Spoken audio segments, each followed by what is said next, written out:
खट्टा खाने वाली चुड़ैल। रात को अचानक राधिका मौसी को किचन से कुछ गिरने की आवाज आई। उन्होंने बाहर निकल के देखा तो किचन में उन्हें कोई सफेद साड़ी में दिखा। वो चीख पड़ी, हे भगवान, आलतू जलाल तू आई बला को टाल तू, आलतू जलाल तू आई बला को टाल तू। राधिका मौसी को चीखते सुनकर श्रवण बाहर आता है भागते हुए। अरे माँ, क्या हुआ? क्या देख लिया? दादी माँ आ गई क्या सपने में? अरे बेटा, रसोड़े में देख तो कौन है? श्रवण रसोड़े में झांक कर देखता है और उसे कोई नहीं दिखता अंदर। अब रसोड़े में तो कोई नहीं है माँ। कोई सफेद साड़ी में नहीं है क्या? नहीं माँ, कोई भी नहीं है। चिल्लम चिल्ली की आवाज सुनकर काजल भी वहां आ जाती है। अब क्या हो गया माँ जी? अरे बेटा, रसोड़े में एक चुड़ैल थी सफेद साड़ी में। अरे क्या कर रही थी वो अंदर? अरे बताया नहीं, कल आएगी ना तो पूछ लूंगी। चुड़ैल जी, आपका क्या प्लान है? माँ जी, रात बहुत हो गई है, आपने कोई बुरा सपना देखा होगा, चलिए सो जाइए। राधिका मौसी सोने तो चली जाती है, पर उनको रात भर नींद ही नहीं आती। वो कुछ भी उलझुल बातें सोचने लगती है। कहीं चुड़ैल की वजह से तो घर में टेंशन नहीं हो रहा, कहीं उसी की वजह से तो वो दादी नहीं बन पा रही। सुबह जब राधिका मौसी रसोड़े में छानबीन करती है तो पाती है कि नींबू का अचार गायब है। चुड़ैल नींबू का अचार ले गई, मुझे तो ठीक नहीं लग रहा कुछ। चुड़ैल को भी पता है कि जिंदगी का असली मजा तो खट्टे में ही है। राधिका मौसी झट से श्रवण को फोन कर देती है। बेटा, मुझे समस्या समझ में आ गई है, हमें एक तांत्रिक की जरूरत है। अरे क्या बोल रही हो माँ, तांत्रिक की क्या जरूरत है? आप पूजा पाठ तो कर ही रही हो ना। आलतू जलालतू मंत्र सारे फालतू जैसे कुछ मंत्र पढ़ो, चली जाएगी अपने आप चुड़ैल। अरे नहीं बेटा, कभी चुड़ैल को कम नहीं समझते। अरे तुझे पता भी नहीं चलेगा कि कभी वो छल करके काजल की जगह घर की बहू खुद बन जाएगी। क्या माँ, कुछ भी बोल रही हो? कहाँ काजल और कहाँ चुड़ैल? वैसे एक बात बताओ, काजल को अगर गाने के लिए बोल देना तो चुड़ैल काजल की आवाज सुनकर घर तो क्या धरती लोग छोड़कर चली जाएगी। तुम ना पढ़े लिखे बच्चे हर चीज को मजाक समझते हो। तुम रहने दो, मैं खुद ही तांत्रिक को बुला लेती हूँ। अच्छा सुन, शाम को इमली लेके आना। क्या है कि चटनी खाए बहुत दिन हो गए है ना। नहीं माँ, इमली तांत्रिक से ही मंगवा लो ना, आटा वगैरह भी उसी से पिसवा लेना। देखो मुझे काम करना है। श्रवण रात को कई तरह की सब्जियों के साथ माँ के कहने पे चटनी के लिए इमली भी ले आया था, लेकिन राधिका मौसी के दिमाग में अलग ही फिल्म चल रही थी।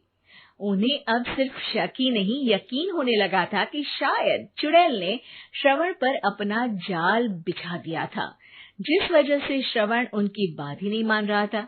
पर कोई नहीं, आने वाली रात में राधिका मौसी खुद तैयार हो गई चुड़ैल को पकड़ने के लिए।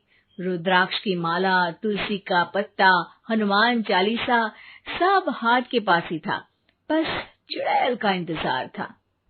और जैसा राधिका मौसी ने सोचा था वैसा ही हुआ। वो चुड़ैल उस रात भी आई, पर वो राधिका मौसी से तेज निकली और राधिका मौसी के उससे पकड़ने के पहले ही वो भाग खड़ी हुई। जरूर बहू पे साया है उस चुड़ैल का, तभी तो श्रवण के कमरे में गई है। और अगली सुबह राधिका मौसी पिछली रात हुए हमले में किन चीजों का नुकसान हुआ उसका हिसाब लगा रही थी। उनके खेमे से एक आम के अचार की शीशी भी गायब हो चुकी थी और वो इमली भी जो कल श्रवण लेकर आया था। राधिका मौसी इस बारे में सोच ही रही थी कि श्रवण जल्दी से रसोड़े में आकर दवाइयों की पोटली ढूंढने लगता है। अरे बेटा, क्या हो गया? अब माँ, वो काजल की तबीयत खराब है, बहुत घबराहट हो रही है उसे। हे भगवान, मैंने पहले ही कहा था कि तांत्रिक को बुला लेते हैं, पर नहीं, अब देखो उस चुड़ैल ने काजल को अपने वश में करना शुरू भी कर दिया है। हालांकि श्रवण भूतों में विश्वास नहीं करता था, पर अब वो भी डर जाता है। और राजी हो जाता है एक तांत्रिक को बुलाने के लिए। कुछ ही घंटों में तांत्रिक आ जाते हैं और राधिका मौसी तांत्रिक जी को सब बता देती है। घोर संकट, घनघोर संकट, चुड़ैल को मारू जोर चाकट, ओम भट स्वाहा खटखा के आहा। अरे ये क्या मंत्र है? मेरे खुद के ओरिजिनल मंत्र है, कल रात को ही लिखे हैं, अच्छे लगे तो दाद चाहूंगा। एक और मंत्र सुनो।